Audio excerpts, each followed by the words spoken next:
வீட்டினில பெடக்குயில் கூவையில உன்னுடைய வேதனைய நான் அறிஞ்சேன்.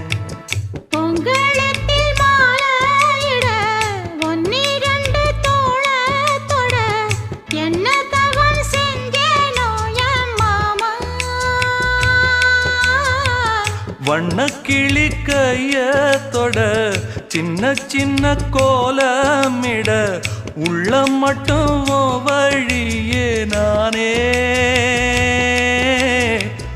உள்ள மட்டும் வழியே நானே.